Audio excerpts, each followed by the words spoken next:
ऐसा नभे शिष्य वेगे स्वामीच हो, परीसा आपणा ऐसे करीना, सुवर्णे लोहो पालटेना, उपदेश करी बहुत जना अंकित सद्गुरूचा, शिष्यास गुरुत्व प्राप्त होई, सुवर्णे सुवर्ण करता नाही, म्हणून उपमा न साहे सद्गुरूसी परिसाची, उपमे द्यावा सागर तरी तो अत्यंत क्षार, अथवा म्हणा म्हणो क्षीर सागर तरी तो नासेल कल्पांती. इथपर्यंत आपलं झालं. सद्गुरु महात्म्य वर्णन करतायत. एक सद्गुरु समर्थ गुरु श्रेष्ठ हे सद्गुरूंचं वर्णन करतायत. सद्गुरु हे वर्णनातीत अवर्णनीय असेच आहेत, पण तरी देखील वर्णन करावं असंच प्रत्येकाला वाटतं. जरी अवर्णनीय असला परमात्मा हा ते शब्दामध्ये येण्यासारखा नाही, पण तरी देखील परमात्म्याचं वर्णन आपण करतोच की नाही. ज्ञानेश्वरांनी तर ठिकठिकाणी परमेश्वराचं सद्गुरूंचं वर्णन करून मी आता हे खरं करतोय, मला माहिती आहे की हे शब्दात येणार नाही, पण तरी देखील मी वर्णन करतो, राहवत नाही ना म्हणून वर्णन करतात. शिष्याला राहवत नाही, सद्गुरूंचं वर्णन केल्याखेरीच राहवत नाही, मग काहीतरी वर्णन करतात. खरं नव्हे, खरं वर्णन असं आहे सद्गुरू वर्णवे ना, पण मग वर्णन तरी कसं करतात. मग त्यांना उपमा देतात निर्णय तऱ्हेच्या. ते परीस आहेत, ते सागर आहेत, ते मेरू आहेत, असे ते हिमालयासारखे आहेत, असं काहीतरी वर्णन करतात. त्यांनी काहीही होत नाही असं समर्थांच्या प्रमाणे माझे मत आहे. त्यांनी काही वर्णन होत नाही, त्यांनी काही सद्गुरू येत नाहीत, कारण सद्गुरू शब्दात येण्यासारखेच नाहीत. कारण प्रथम सुरुवातीलाच सांगितलं आता सद्गुरू वर्णवेना, जेथे माया स्पर्शोषकेना, शब्द सगळे मायेत आले आणि मायेचा स्पर्शही सद्गुरूंना नाही, मग ते कसे मायेत वर्णनात येणार, म्हणून अवर्णनीय. पण आता याची उपमा देत आहे आणि त्या उपमा कशा कमी पडतात ते सांगतायत, दुसरं काय करणार. इतर लोकांनी काय केलं, ज्ञानदेवानी वर्णन केलं. मावळवीत विश्वाभासू नवल उदयला चन्नावशू, चांगले 5-50 वर्ष. आणि मग खरं म्हणजे असं आहे स्तुती काही न बोल. मग हे आधी कळलं नाही का, कळलं, पण तरी देखील वर्णन केलं. वर्णन केल्याशिवाय राहवतच नाही. साधी गोष्ट आहे, आपल्या घरातला बाळ्या काय फारसा मोठा चांगला असतो असं नाही, त्याचं वर्णन आई किती करत असते. प्रेम आहे ना हे, प्रेम रुळत असे बोलता, के गुरु गौरव वर्णता उन्मेघ असे. प्रेम रुळत असे बोलता, बोलता बोलता प्रेम आविर्भूत होत. प्रेम हे महत्वाचं, भाव हा महत्वाचा. वर्णन गाऊन शब्द गाऊन त्याच्यामध्ये जो भाव आहे, जी भक्ती आहे, जे प्रेम आहे ते घ्यायचंय, ते ग्राह्य. वर्णनात सद्गुरू येत नाही, मग वर्णन का करता ह्याचं कारण असं, वर्णन करता करता तो भाव येतो अंतःकरणामध्ये गुरूंच्या विषयी, तो महत्वाचा. पत्र लिहितात साधक जन, सद्गुरूंना पत्र लिहितात. त्यांना माहिती आहे की आपण काहीही पत्र जरी लिहिलं ना, काहीही त्यांना मायना गेलं तरी त्याच्यामध्ये काही सद्गुरू नाही, ते कळतं. पण तरी का लिहितात, त्याचं कारण ते लिहित असताना त्यांच्या अंतःकरण उचंबळून येत असत. कारण सद्गुरू अशी काही कृपा करत असतात, असं काही प्रेम देत असतात की जे शब्दामध्ये येत नाही, सांगताही येत नाही. प्रेम नये बोलता सांगता वानिता अनुभव चित्ता तुझी जाणे तुकोबा. प्रेम काही सांगता येत नाही, बोलता येत नाही. अनिर्वचनीयम प्रेम स्वरूपम मूकास्वादनवत् प्रकाश्यते क्वापि पात्रे गुणरहितं कामनारहितं प्रतिक्षणवर्धमानम् अविच्छिन्नं सूक्ष्मतरम् अनुभवरूपं तत्प्राप्य तदेव अवलोकयति तदेव चिंतयति. हे जे काही वर्णन आहे ना भक्तीचं, प्रेमाचं, भावाचं, नारद भक्ती आचार्यांनी केलेलं तेच खरं आहे. सद्गुरूंचं वर्णन करायचं, आपल्यामध्ये भाव प्रेम वाढावं म्हणून. भगवंताची पूजा करायची, आपल्याला माहिती आहे हा काही केवळ पूजेचा विषय आहे का. भगवंताची कशी पूजा करणार, त्यांना गंध लावला, अक्षता लावली का पूजा झाली का?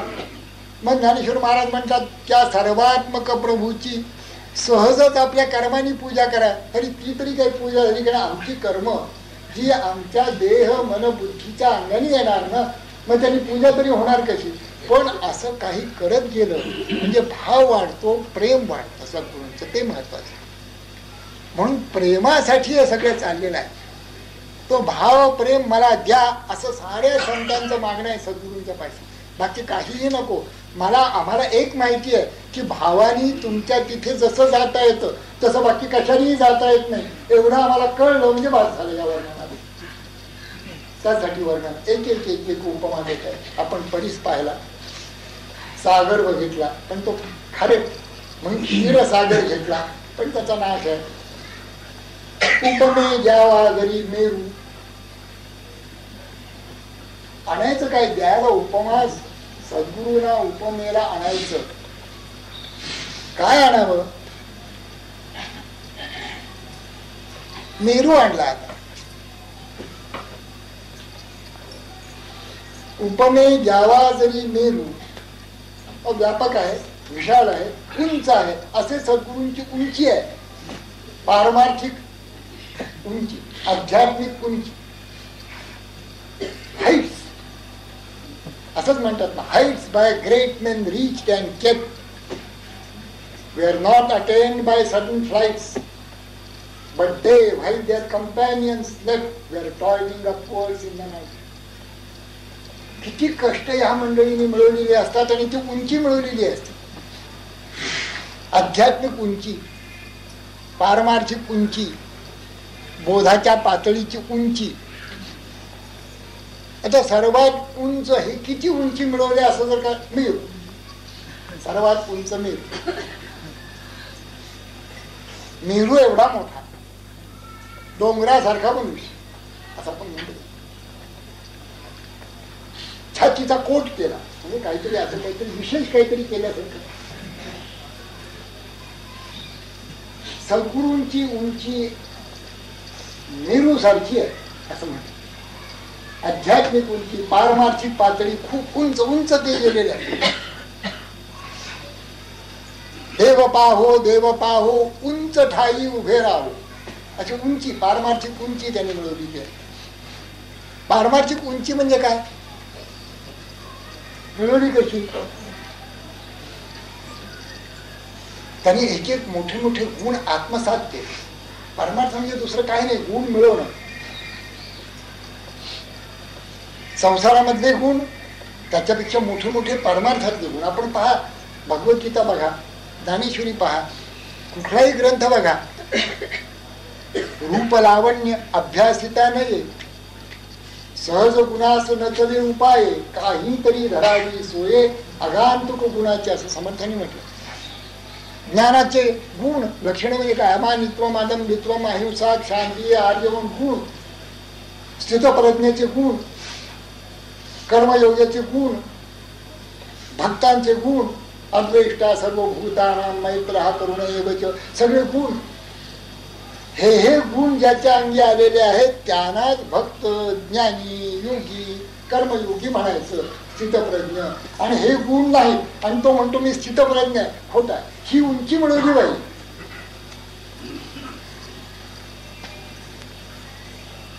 एवढं ते मुरलं पाहिजे, अहिंसा एवढी मुरली पाहिजे की संबंध दिवसामध्ये एक जर कठोर शब्द कोणाच्याही बाबतीत गेलेला असला तर त्याची खंत रात्री झोपताना वाटली पाहिजे. त्याच्याकरता आपण नामस्मरण केलं पाहिजे आणि देवाजवळ प्रार्थना केली पाहिजे की उद्या अशी चूक घडणार नाही.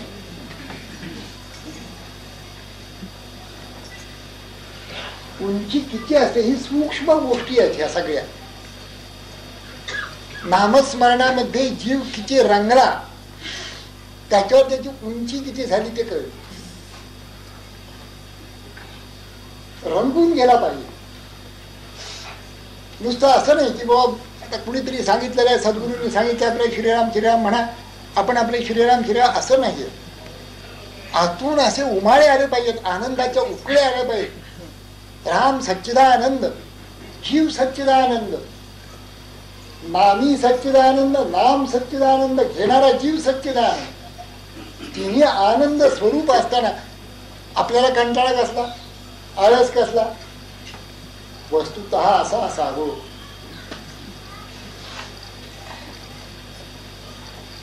पण लोक असं म्हणतात की बघ त्यांनी सांगितलं आम्हाला 2 माळा ओढा, आम्ही ओढतो.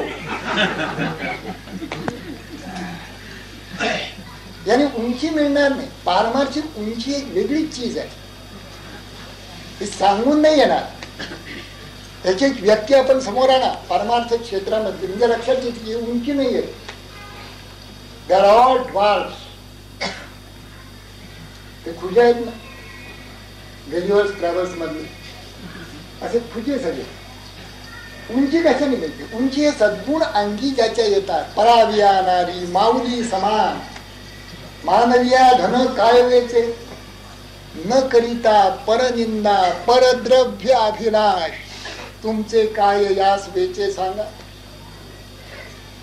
बैसलिये ठाई म्हणता राम राम, काय होय श्रम, संतांचे वचनी मानिता विश्वास, काय तुमचे यास वेचे सांगा. तुका म्हणे देव जोडी याच साठी आणि का आटाटी करणे न लई. किती सोपा मार्ग तुको म्हणतात. जोडून या धन उत्तम व्यवहारे, उदास विचारे वेचकरी. अलिप्तपणे उदास विचारे वेचकरी. उत्तमची गती तो एक पावे, उत्तम भूगील जीव खाणी. पर उपकारी नेणे परनिंदा, परस्त्रिया सदा बहिणी माया. भूत गया गायी पशूंचे पालन, तान्हेल्या जीवन वना माझी. शांती रूपे नो हे कोणाचा वाईट, वाढवी महत्व वडिलांचे. तिथे साधू संत होऊन गेले, सज्जन होऊन गेले, त्यांचं तुका म्हणे हीची आश्रमाचे फळ परमपद फळवाय राज्याचे. उंची कशी मिळते? ज्ञानेश्वरीचा अभ्यास केला उंची मिळते, दासबोधाचा अभ्यास केला उंची मिळते. काही केली पाठ संतांची उत्तरे, विश्वासे आदरे घडवून या, उंची मिळते. नामस्मरण उदंड झालं उंची मिळते. उदंड नामस्मरण झालं की बोलणं बंद होतं, खाणं बंद होतं, जवळपास म्हणजे सारखी खाण्याची इच्छा असते ना जिभेला, तिथे नाम बसलेला आहे. जिभे गोड 3 अक्षरांचा रस, अमृत जयास फिते पुढे. तिथेच नाम बसल्यामुळे, त्या खाण्यावरच नाम बसल्यामुळे, राम बसल्यामुळे तो खाऊ देत नाहीये. आणि तिथेच बोलण्याचं काम पुन्हा आहे, तिथेच राम बसल्यामुळे बोलूही देत नाहीये, तो हात खेचतोय. अशी स्थिती, अशी अवस्था. उंची वाढते. असं उंच उंच गेलेले समर्थांसारखी मंडळी, तुकोबांसारखी मंडळी, नाथांसारखी मंडळी, ज्ञानदेवांसारखी मंडळी, स्वरूपानंदांसारखी मंडळी, आणि कितीतरी संत, कोंडरेकर महाराज, वासुदेवानंद सरस्वती, कितीतरी मंडळीची उंच उंच गेली. कोणी स्थितप्रज्ञ झाले, कोणी कर्मयोगी झाले अखंड, कोणी भक्त झाले, कोणी ज्ञानी झाले, कोणी योगी झाले. लोक त्यांना असे बघायला लागले, त्यांच्या पायावर नम्र व्हायला लागले. ते उंच गेले, खूप उंच गेले. त्याच्या सद्गुरु पदाधिष्ठीचे साऱ्यात उंच उंच असतात. हे सगळी मंडळी सद्गुरु पदाधिष्ठित आहे, हे सारे उंच उंच असतात. आता ह्याला उपमा द्यायची मेरूची. ज्यांनी ही उंची मिळवलेली आहे त्यांना आता मापायला मेरू आणायचा की किती उंची, 2 मैल 4 मैल 5 मैल, हे बरोबर आहे का? मग तीच अपूर्णता त्या उंची मेरूची घेत असताना समर्थांच्या लक्षात येते. तीच अपूर्णता. मेरू जरी घेतला, उपमे ज्यावा जरी मेरू, तरी तो जड पाषाण कठोरू. जड आहे, चैतन्य रूप, तो पाषाण आहे. हे देव आहे, देव काय पाषाण आहे? आणि हे कठोर मेरू, हे अत्यंत कोमल. काही उपयोग नाही मेरूचा. गेली ती उपमा. जसा तो सागर गेला, क्षीरसागर गेला, परीस गेला, तसा हे मेरूही गेला पाठीमागे. मेरू कितीही उंच जरी झाला तरी देखील संतांच्या सारखा तो उंच होऊ शकत नाही, आणि त्याची उंची वेगळी. किती उंच पर्वत झाला तरी गगनाला तसा गवसणी घालू शकत नाही, पण संत उंच झाला की चित गगनामध्येच भरायला मारतो.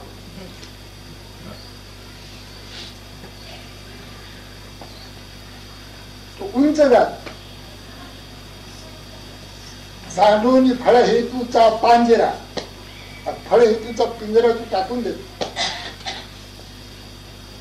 प्रचिची पाखी चिदंबरा गोसावी कान व्हावे, तेथे उंचावलेली पवाडे सुखाचा पैसा रू जोडे. तिथे उंच उंच गेल्यानंतर सुखाचा पैस आपले सुरवाडे उडो यायचा. चौमपा माप का सुवावे, अव्यक्ता व्यक्त का मानावे, सिद्ध असता का निमावे साधनवीरी. तरी हा बोलू आघावा जरी मानेच असे पांडवा, तरी सहसा या जीवा चोजवे ना. उंच जाणार कोण? हा फळ हे तुझा पिंजरा फोडून द्यायला पाहिजे ना. आणि प्रचितीचे पंख लावून चित गगनामध्ये भरारी, चित गगनामध्ये ज्यांनी भरारी मारली. मेरू किती उंच झाला तरी गगनापर्यंत जाऊ शकत नाही, म्हणून मेरू काही उपयोगाचा, उपमेला काही उपयोगाचा. उपमे ज्यावा जरी मेरू तरी तो जड पाषाण कठोरू, तैसा नव्हे की सद्गुरू कोमळ दिनाचा. सहज बोलतात सद्गुरू, सहज बोलणे हित उपदेश, करुणी सायास शिकवी. तुका म्हणे वत्स धेनुवेच्या चित्ती, तैसे वजनीती सामा. प्रत्यये बोलवून उठवून गेला, प्रचितीचं बोलणं ना. प्रत्यये बोलवून उठवून गेला, चटक लागली लोकाला, नाना मार्ग सांडून त्याला शरण येते. पण तो कोठे सापडेना, कोठे जातो ते कळेना. वेश पाहता हीन दीना सारिखा दिसे, उदंड करी गुप्त रूपे, भिकाऱ्या सारिखा स्वरूपे. तेथे यश कीर्ती प्रतापे सीमा सांगते. समर्थ चरित्रच जणू आहे सगळं. असेच ते राहत असले पाहिजे, असेच बोलत असले पाहिजे. आणि असे राहत असल्यामुळे, असे बोलत असल्यामुळे साहजिक सार महाराष्ट्र जन त्यांच्यापदी लीन झालं. त्याच्यात आश्चर्य ते काय? ज्ञानी आणि नम्र, ज्ञानी आणि प्रेमळ, या अपूर्वता सांगितले समर्थाने. व्युत्पन्न आणि वादरहित, या अपूर्वता. ज्ञान आहे उदंड आणि शिवाय तो प्रेमळ भक्त आहे, नाचतोय देवाच्या द्वारी चिपळ्या घेऊन, या अपूर्वता. उपमे ज्यावा जरी मेरू तरी तो जड पाषाण कठोरू, तैसा नव्हे की सद्गुरू कोमळ दीनाचा. अत्यंत कोमल अंतःकरण ज्याचा आहे. दीन, हीन, पापी जे कुणी शरणागत असतील त्या सर्वांचा उद्धार करणारा सद्गुरू, याला काही मेरूची उपमा द्यायची. अत्यंत कोमल, कोमळ दिनाचा. उपमे म्हणो गगन. आता दुसरे एक व्यापक पदार्थ उपमे. उपमे म्हण, आपल्याला समजा उपमा द्यायची झाली तर मेरू आणि गगन करायचे काय? आपल्याला एखादं डबकं वगैरे चालेल.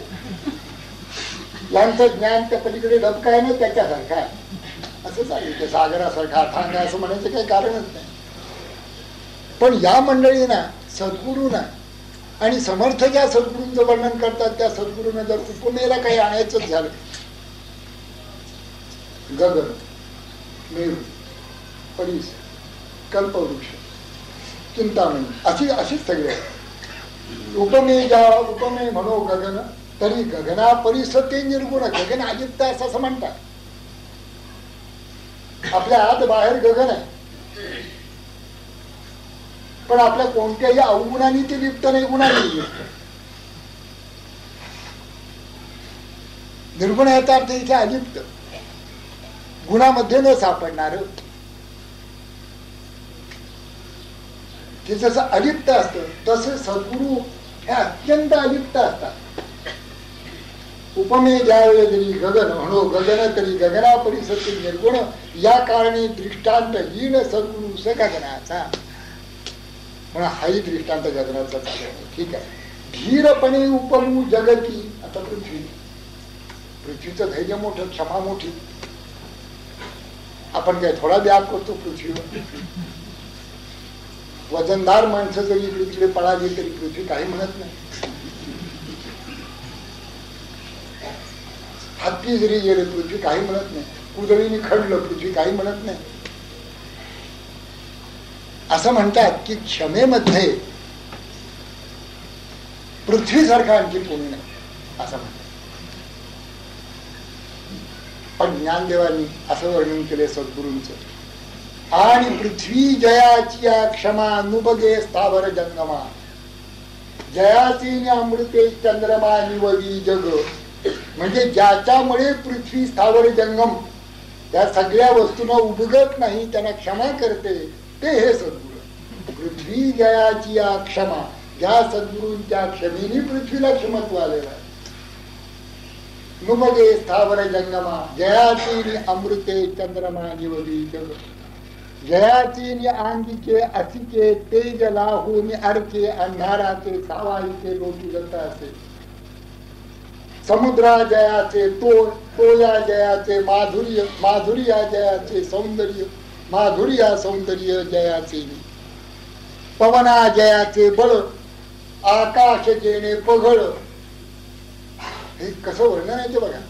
पवना जयाचे बळ, आकाश जेणे पघळ, ज्ञान जेणे उज्ज्वल चक्रवर्ती. कसं कसं वाटतं कसं आपलं. म्हणजे ज्याच्यामुळेच मुळे आकाश पघळ झालेलं आहे, पवन वाहतोय, पृथ्वी क्षमाशील झालेली आहे, चंद्रामध्ये अमृत आलेलं आहे, सूर्यामध्ये तेज आलेलं आहे, हे ज्याच्यामुळे झालंय. तो सर्वोपकारी श्री समर्थ सद्गुरु निवृत्तीनाथ राहतच असे मज ही आतुरी होनिया. तो सर्वोपकारी समर्थ, तो सर्वांच्यावर आध्यात्मिक उपकार करणारा, परम उपकार करणारा सद्गुरु माझ्याही आत राहतो आहे. मग मी आता मराठीत सांगेन भगवद्गीता. हे काय आश्चर्य मानलं तर तुम्हाला काय, मला काही येत नाही, पण हे असे आहेत ना माझ्या आत बसलेले.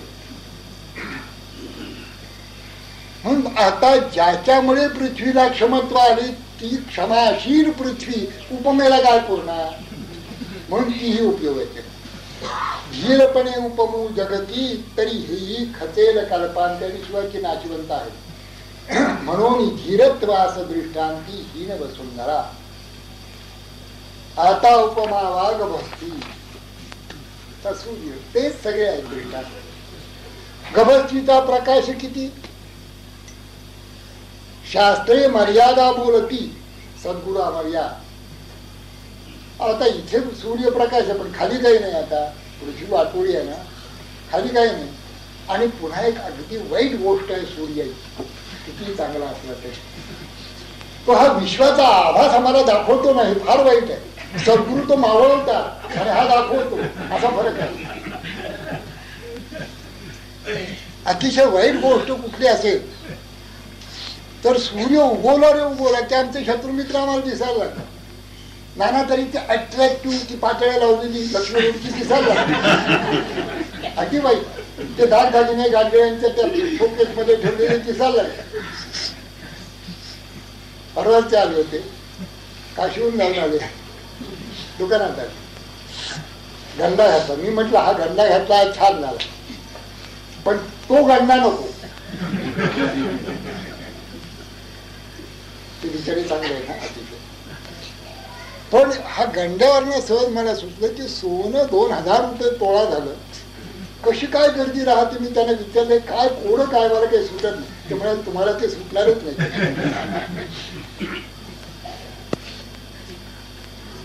या सगळ्या गोष्टी जर आपण पाहिल्या तर आपल्याला हे जे दिसतं ते सूर्य, आपण रात्री कसे छान असतो, स्वम अपीती स्वपीती असं म्हणतो. म्हणजे आपल्या ठिकाणी आपण प्राप्त असतो झोपेमध्ये, फक्त त्याचं ज्ञान त्यावेळेला नसतं इतकंच. पण झोपरी सूर्य उगवला रे उगवला की सगळे विश्व दिसायला लागतं, त्याचे अट्रॅक्शन दिसायला लागतात आणि आपण पारमार्थ मार्गापासून च्युत करायला हा गभस्तीच कारणीभूत. त्याच्यात उपमा काय द्यायची सद्गुरूंना, त्याचा प्रकाश किती असं म्हणून काय उपयोग आहे. सद्गुरूंचा हा प्रकाश नाहीये, सद्गुरूंचा एक ज्ञान प्रकाश, आणि त्या ज्ञान प्रकाशात विश्वाचा आभासच मावळत झाला. मावळवीत विश्वाभासू नवल उदयला चंडांशु अद्वयाब्जिनी विकासू अंधू आता जो अविद्या राती रुसुनिया गिळी ज्ञाना ज्ञान चांदणिया सुधिनू करी ज्ञानिया स्वबोधाचा जेने विवळतीये सबळे उगवल्याबरोबर जेने विवळतीये सबळे लाहून आत्मज्ञानाचे डोळे सांडिती देह अहंतेची अविसाळे जीव पक्षी. ही देह अहंता ही कुणी घरट त्याच्यामध्ये बसलेला हा जीव पक्षी हा सद्गुरूरूपी सूर्य उगवल्याबरोबर आत्मज्ञानाचे डोळे मिळवतो आणि चित गगनामध्ये उडून जातो या सूर्याने सद्गुरूरूपी सूर्य. आणि हा सूर्य आणि त्याची उपमा कशी शक्य आहे देणं. पण कुठली तरी उपमा द्यायला पाहिजे. आता का माझी उपमा सद्गुरून द्यायची का म्हणून त्यांनी सूर्य पृथ्वी वगैरे आणली. आता आपली उपमा देऊन काय उपयोग आहे. ते खूप थोर थोर मंडळी असल्यामुळे त्याला सामान्य कसल्याही गोष्टीची उपमा चालत नाही.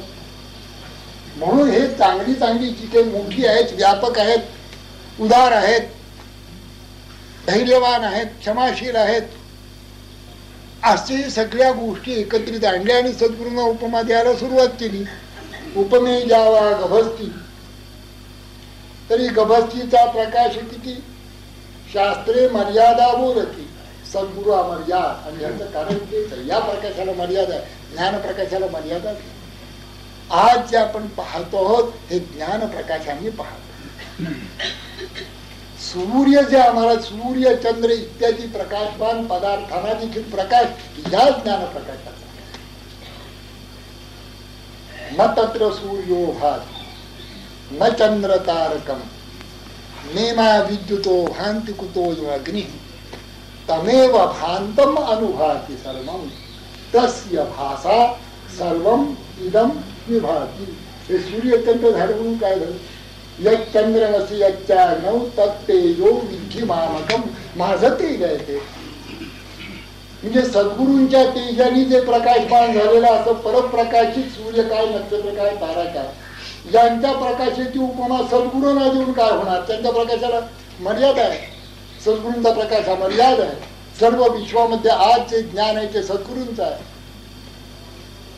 कैवल्य कनकाची दाना जो न कडसी थोरसाना द्रष्ट्याची दर्शना पाठवू जो जीवपणाचे निद्रासे यावया आपुलिया दशे शिव ही मुहूर्त पुसे जया जोशी ते की आम्ही कधी या जीवपणाच्या त्रासात न सुटणार असं शिव ज्या जोशाला मुहूर्त पुसतो ते हे जोशी आहेत सद्गुरू. एका आडनावाचे जोशी नाहीत ते. सद्गुरू हे असे जोशी आहेत की ते शिव देखील विचारतात त्यांना. म्हणजे एखादं कुणी आडनाव जोशी असेल आणि शिवाय सद्गुरू असेल तर चांगलं बरं का. म्हणून उपमा उन्हा दिन कर सद्गुरु ज्ञान प्रकाश थोर. ज्ञान प्रकाश हाच शब्द ज्ञान प्रकाश थोर. नाही आता बहुतेक सर्व संपले पण एक राहील. आता उपमावा फळीवर तरी तो ही भार वाढली. आता शेषाची उपमा दिली कारण सगळी पृथ्वी ज्याने आपल्या डोक्यावर घेतलेली आहे. असा पृथ्वीचा भार डोक्यावर घेणारा शेष याची उपमा सद्गुरूंना द्यायला काय हरकत आहे का. समर्थ म्हणतात तेही नाही तेही खरं. कारण हा जरी भार त्यांनी घेतलेला असला तरी तो भारवाहीच आहे. काही पृथ्वीमध्ये काही बदल घडला का शेषाने डोक्यावर घेतली. जसं आई वडील आपल्या बाळाला डोक्यावर घेतात आणि मग बाळाचा काय होतो तयार. मग बाळा डोक्यावर बसतो. आधी ते घेतात आणि मग हा बसतो. तसे आपण शिरसाच्या डोक्यावर आता बसलो. त्यांनी प्रथम घेतला भार आणि मग आता आपण त्याच्या डोक्यावर बसतो. आता हलतच नाही. आता त्याला वाटतं हे सगळं फेकून द्यावं म्हणून पण आता हलायला आपण तयार नाही. काय बदल झाला. आपल्या स्वभावामध्ये बदल झाला. आपल्या आवडीनिवडीमध्ये बदल झाला. आपल्याला ज्ञानेश्वरी दासबोध भगवद्गीता खूप आवडायला लागली. शैक्षणिक भार बरेच दिवस घेतलेला आहे. असं काही झालेलं नाही. आहे तसं आहे. अनादी कालापासून काही फरक नाही. जे काही सत्व रजतमाचं प्रमाण आहे ते तसं प्रमाण आहे. त्याच्यामध्ये काही बदल झालेला नाही.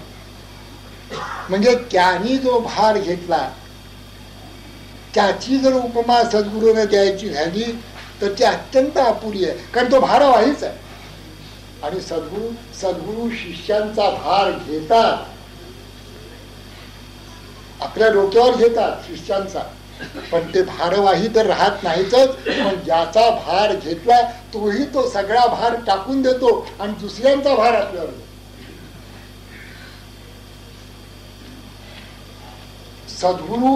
सद्गुरूंनी एक शिष्याचा भार जर घेतला तर तो शिष्य आणखीन 10 लोकांचा भार घेतो आणि पारमार्थिक उन्नत सगळेच लोक होत असतात.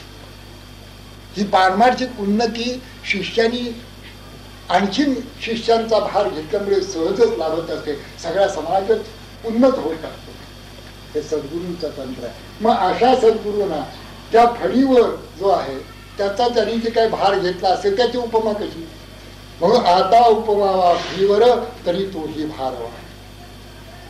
आता उपमे ज्यावे जळ, ठीक आहे बा, तहान बिन भागवत जरा थंड आहे, उन्हाळ्याचा फार चांगला जळ, तरी ते काळांतरी आटेल सकळ.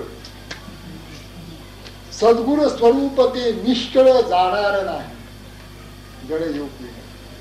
सद्गुरुसी उपमावे अमृत, तरी अमर धरीची मृत्यूपंथ. आपण बघितलं खुद्द इंद्रच मुली 14 होऊन जातात ब्रह्मदेवाच्या एका रात्री, असं आपण 8व्या अध्यायात बघितलं. खुद्द इंद्राचीच ही स्थिती, जिहाचे 14 होत जाती. मग आता बाकीचा काय प्रश्न उरला. तेव्हा अमर धरीची, तेव्हा केवळ अमृत, ते तसलं अमृत नको. सद्गुरु कृपा यथार्थ अमरची करी, ते अमृत नाही. सद्गुरु कृपा जी आहे ती खऱ्या अर्थाने देह मन बुद्धीच्या पलीकडे नेऊन मी सच्चिदानंद परमात्माच आहे या बोधात नेऊन ठेवतो. खरं अमृतत्व सद्गुरु कृपेने मिळतं, ते काय अमृत पिऊन मिळत नाही. आपल्याला ते अमृत नको. आपल्याला जे पाहिजे ते सद्गुरूंच्या मुखातनं जे ज्ञान येतं, ज्ञानामृत, त्या ज्ञानामृत सेवन करूनच आपण अमर होतो. सद्गुरु श्री म्हणावे कल्पतरू. आता आणखी 2 राहिले आहोत, कल्पतरू आणि चिंतामणी, महत्वाच्या नेहमीच्या चालू. कारण तो कुठे कल्पतरू आहे मला अजून कळलं नाही. जर कळलं असतं तर मी तिथे जाऊन बसलो असतो. आपली ज्ञानेश्वरी करायची काय हवं तर देतात म्हणतात, पण समर्थाने आणखीन एक त्याच्यामध्ये उभा कल्पवृक्षा तळी दुःख वाहे, म्हणजे ती आणखीन 25 पाहिजे. त्या आम्ही कल्पतरूच्या खाली उभं राहून दुःख करत बसायचं. आमच्या दुकानाचं कसं चाललं. सद्गुरुसी म्हणावे कल्पतरू, तरी हा कल्पने तेच विचारू, कल्पने तीत विचारू, कल्पवृक्षाचा अंगीकारू कोण करू.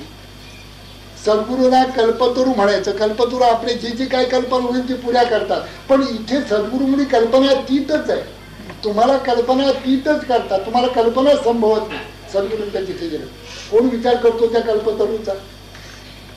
म्हणून कल्पतरू ही उपमेला देखायला. चिंता मात्र नाही म्हणी कोण पुसे चिंतामणी.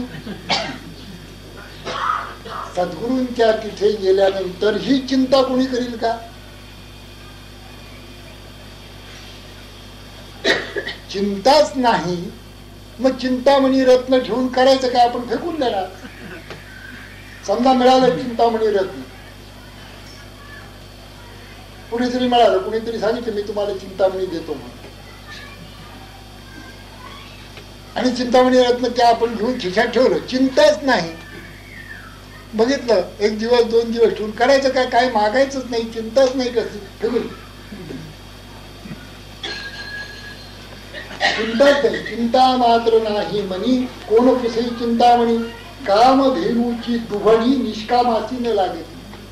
निष्काम जो आहे त्याला कामधेनू करायची आहे का. कामधेनू म्हणजे कोणती कामना पुरी करण्याची का.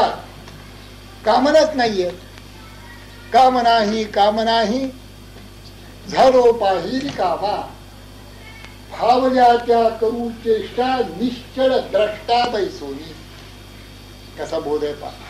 आपुल्या छंदे जन विनोदे विरुद्ध तसे एकाएकी तुका लोकीन राळा. कामच नाहीये. काम नाही म्हणजे एम्प्लॉयमेंट नाही असं नाही. काम नाही कामनाच नाही. काम नाही झालो पाही रिकामा. व्हेकंट. ते कृष्णमूर्ती सारखे ओरडत होतात, व्हेकंट नाही, तुम्ही व्हेकंट व्हा. व्हेकंट होईल कसा? काम नाही ही गोष्ट काही सोपी नाही. चिंताच नाही. चिंता मात्र नाही म्हणी कोण तुझे चिंता म्हणी कामधेनूची दुगणी निष्कामा असेल. सद्गुरु म्हणे लक्ष्मीवंत. शेवटचा कबाड. लक्ष्मीवंत आहे, आपल्यालाही लक्ष्मी मिळेल. लक्ष्मीवंताची उपमा सद्गुरूंना द्यायची झाली तरी ते लक्ष्मी नाशिवंत. समर्थाने म्हटले ज्याची लक्ष्मी तो आपण बळकट धरावा. लक्ष्मी नको. ज्याची लक्ष्मी आहे तो जो विष्णू नारायण त्याला आपण बळकटपणाने धरावं. बाकीची लक्ष्मी नको. ती लक्ष्मी आपोआप येते. लक्ष्मी येत असताना देखील हा बघत नाही. इतका अधिक तर राहत तुच्छ ले सोने रुपये आम्हा मृत्यूचे समान वैदुर्य पाषाण खडे तैसे. पाषाण किंवा खडे जसे असतात ना तसे आम्हाला तिसरी मानक आहे असं तू कोण म्हणत. आणखी पुढे मी म्हणत नाही, तुम्हाला पाठ असेल. कोण विचार करतो त्याचा? लक्ष्मीचा विचार कोण करणार? नाशिवंत लक्ष्मी. सद्गुरु म्हणो लक्ष्मीवंत तरी ते लक्ष्मी नाशिवंत. ज्याचे द्वारी असे तिष्ठत मोक्ष लक्ष्मी. लक्ष्मी कशाला म्हणायचं? अभयम सत्व संशुद्धी ज्ञान योग व्यवस्थिती ह्याला लक्ष्मी म्हणतात. ज्याला दैवी संपत्ती म्हटली त्याला लक्ष्मी म्हणतात. ह्याला लक्ष्मी म्हणत नाही. ही कसली लक्ष्मी? आम्ही व्यापारी मंडळी लक्ष्मीचं पूजन करतो. लक्ष्मी पूजन त्यावेळेला त्या नोटा 100-100च्या 8 नोटांची चवडच्या चवड लावून त्याची पूजा करायची. सोनी बनवाचं सगळं घेऊन त्याची पूजा करायची. मुंबईला खूपच आहे, पुण्याला त्या मानाने कमी आहे, पण मुंबईला खूप आहे. असा मोठा तो थाट असतो लक्ष्मी. आम्ही लक्ष्मीवंत आहोत हे सांगण्याचा काय व्याप हा? सगळ्या जगाला जाहीर करण्याचा केवढा व्याप. आम्ही लक्ष्मीवंत आहोत. आपण मुलगेठा मार्केट, मंगळदास मार्केट, कुठेही तुम्ही कॉर्पोरेशन बुलियन हे सगळीकडे तुम्ही गेलात तर तुम्हाला असं त्या लक्ष्मी पूजनाच्या दिवशी आपले डोळे फिरतील. आणि ते दागदागिने सोनं हिरेनं मान करून ते 100-100च्या 1000-1000च्या अशा नोटा त्यांची पूजा. मनात असा विचार येतो सहज असं बघितल्यामुळे म्हणजे की हे वैभव आहे असं यांना वाटतं. कृष्णमूर्तींच्या भाषेत they are possessed by these possessions. They don't possess anything. हे जाणार आहेत. सिकंदर बादशाह गेले असे रत्नांचे रास करून राहिला तो सिकंदर बादशाह. त्याच्यापेक्षा कुठली लक्ष्मी? लक्ष्मी नाशवंत आहे, पुन्हा लक्ष्मी चंचल आहे. भक्तीचे वर्म जयाची हाती दया घरी शांती क्षमा दया. अष्टमहासिद्धी ओळगती द्वारी नवजती दुरी दबडिता. तेथे दुष्ट गुण न मिळे निशेष चैतन्याचा वास जया माझी. संतुष्ट हे चित्त सदा सर्व काळ तुटली हळहळ त्रिगुणाची. तुका म्हणे तेथे काय हो संदेह आमुचे गौरव मी करू. याला म्हणतात लक्ष्मीवंत. समर्थ लक्ष्मीवंत, तुकोबा लक्ष्मीवंत, ज्ञानदेव लक्ष्मी पुत्र. मोक्ष लक्ष्मी ही लक्ष्मी अशी आहे की दुसऱ्याला दरिद्री आणि केल्याशिवाय ह्या लक्ष्मीचा आपल्याला उपभोग घेता येत नाही. कोणीतरी दरिद्री होतो तेव्हा दुसरा लक्ष्मीवंत होतो. ही लक्ष्मी अशी आहे मोक्ष लक्ष्मी की जीव दरिद्री असंख्यात नृपतीचे. मोक्ष श्रिया अलंकृत ऐसे संत श्रीमंत जीव दरिद्री असंख्यात नृपतीचे. दुसऱ्याला संपत्तीमान करण्याची शक्ती ज्या लक्ष्मीमध्ये आहे ती मोक्ष लक्ष्मी त्याच्या दारामध्ये सदा तिष्ठत आहे. त्याची तुलना काही लक्ष्मीची करायची आहे? रुपये आणि पैसे मग आमची आहेच की तुलना त्यांच्याशी. पण हे मोक्ष लक्ष्मीचं तंत्र आहे. सद्गुरु म्हणो लक्ष्मीवंत तरी ते लक्ष्मी नाशिवंत. ज्याचे द्वारी असे तिष्ठत मोक्ष. स्वर्ग लोक इंद्र संपत्ती हे काळांतरी विटंबती. स्वर्ग आहे, त्याची सुख आहेत, नंदनवन वगैरे आहे, रंभा उर्वशी अप्सरा तिलोत्तमा आहेत असं म्हणतात. इकडल्या बायका तिकडल्या बायका, इकडली संपत्ती तिकडली संपत्ती, इकडे आपली एकाची बागा आहेत, पेशी उद्यान आणि वगैरे, संभाजी उद्यान, हे काही नाही, बरे नाही, इकडे नंदनवन. हे सगळं स्वर्ग जरी झाला, इंद्र संपत्ती जरी झाली, हे काळांतरी विटंबती. ते तम भूत्वा स्वर्गलोकम विशालम क्षीणे पुण्ये मर्त्यलोकम विशंती. लक्षात घ्या की ऐश्वर्य नसलं तर चालेल, पण ऐश्वर्ययुक्त काही काळ झाल्यानंतर 10-5 वर्षांनी जर असं झालं की पुन्हा तो दरिद्री झाला तर मित्रारे मरण बरे वाढते. दारिद्र्यातून मित्रारे मरण बरे, तो दारू दत्त म्हणतो तशी स्थिती होती, त्याच्यापेक्षा मरण बरे. संभावित चाकिर्किर मरणात अतिरिक्त. लोक स्वर्ग लोक इंद्र संपत्ती हे काळांतरी विटंबती. सद्गुरु कृपेची प्राप्ती काळांतरी चळे ना. सद्गुरु कृपा झाली कधीही कुठेही काळ लोटो ती चळत नाही. जन्म जन्म जातील, सद्गुरु आपल्या बरोबरच राहतात, त्यांचं ज्ञान आपल्या बरोबरच राहतं. हरिहर ब्रह्मादिक नाश पावती सकलिक. काय आता सांगायचं, सद्गुरु महिमा वर्णन करण्याची कमाल झाली. हरीला नाश आहे, हराला नाश आहे, त्यांच्या पदाला नाश आहे, पण सद्गुरु कृपा अविनाशी आहे. हरिहर ब्रह्मादिक नाश पावती सकलिक सर्वदा अविनाश एक सद्गुरु पद. काय त्याचं वर्णन करणार. तयासी उपमा काय द्यावी, नाशिवंत सृष्टी आघवी. पंचभूतिक उठा ठेवी न चले ते. सगळे मुळी 5 भूतांचं झाले ते पंचभूतिक. तुझा ही देहो तदात्मक म्हणून ह्या अविवेक संचला येईल. दुसरं काही कारण नाही. पंचभूतांची उठाठेव काही नाही.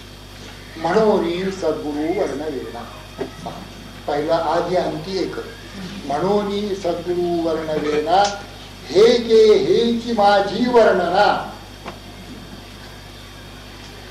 चरणी माथा ठेविजे हेची भले. आणखीन वर्णन नाही. वर्णन करायला काही तुम्ही गेलात तरी सद्गुरु वर्णनाची हे गे हेची माझी वर्णना. पण लक्षात घ्या, सद्गुरूंचं जे वर्णन इथे आहे, जे वर्णनातीत आहे सद्गुरू, ते सद्गुरू देखील हे जे थोर संत होऊन गेले त्यांच्या सारखे असतात. हे जे आपल्या सदाशिवपेठ, नारायणपेठ वगैरे याच्यामध्ये सद्गुरू बरेच झालेले आहेत हल्ली, त्यातले हे सद्गुरू नव्हे, तेवढं लक्षात घ्या. म्हणून सद्गुरू वर्णवेना हे गे हीची माझी वर्णना अंतरस्थितीची आखुणा अंतरनिष्ठ जाणती. आता वर्णनात जर करता येत नसेल तर मग समजायचं कसं. हे अंतरस्थितीची खूण आहे, ही एक स्थिती आहे, ही अंतरीची स्थिती आहे. ह्याची जर खूण पाहिजे असेल तर जे अंतर्निष्ठ आहेत, अंतर्निष्ठ तिथे तरले, अंतर्भ्रष्ट तिथे भरून घाले लोकांच्या. तेव्हा अशा तऱ्हेचे जे अंतर्निष्ठ आहेत त्यांना मी काय म्हणतो ते कळेल. ही अंतरस्थितीची खूण आहे. हे आत बोध करून घ्यायचं आहे. ही आतली स्थिती आहे. प्रसन्नता ही आतमध्ये आहे. हे काही तोंडाचा किती कोण केला म्हणजे प्रसन्न असतो असं नाही. ती जे इलेक्शनच्या वेळेला हसतात मंत्री वगैरे किंवा काय ते, त्यातलंही प्रसन्न, त्याला प्रसन्न म्हणत नाही. त्याला घरी बघा एकदा जाऊन, बाहेर लोकांमध्ये बघू नका. ते जेव्हा येतात ना समारंभाला तेव्हा बघू नका, हात जोडतात, तिची ती नम्रता वगैरे. घरी बघा तुम्ही काय व्याप असतो त्यांचा. सगळ्यांचा असतो असं नाही, पुष्कळांचा 99% ती ही न ही अंतरस्थिती आहे. ज्ञानाची स्थिती, भक्तीची स्थिती, प्रसन्नतेची स्थिती, निरंकाराची स्थिती, निष्कामाची स्थिती, अक्रोधाची स्थिती, पूर्ण ब्रह्मानंद उच्चंबण्याची स्थिती जी आहे ही अंतरस्थिती आहे. अंतर्निष्ठ ह्याला जाणतात, बाकी कोणी जाणू शकत नाही. बाहेर जे आहेत ना, वरवर जे बघणारे आहेत ना नुसते, त्यांचं हे काम नाही. काही ध्यानाला बसतोस का, काही नामस्मरण करतोस का, काही सद्गुरु कृपा प्राप्त करून घेतली आहेस का, त्याप्रमाणे तू करतोयस ना, चालतोयस ना, मग 10-20 वर्ष चाल म्हणजे तुला लक्षात येईल अंतरस्थिती काय. ती बाय मंडे इव्हिनिंग तयार होणार. काय काय आता कोर्सेस निघाले, महिन्याचे 2 महिन्याचे अंतरस्थिती. तसं नाहीये. तपश्चर्याच आहे. अगदी तपश्चर्या आहे. काही या कोर्सेस मध्ये मला तर काही लक्षात दिसत नाही की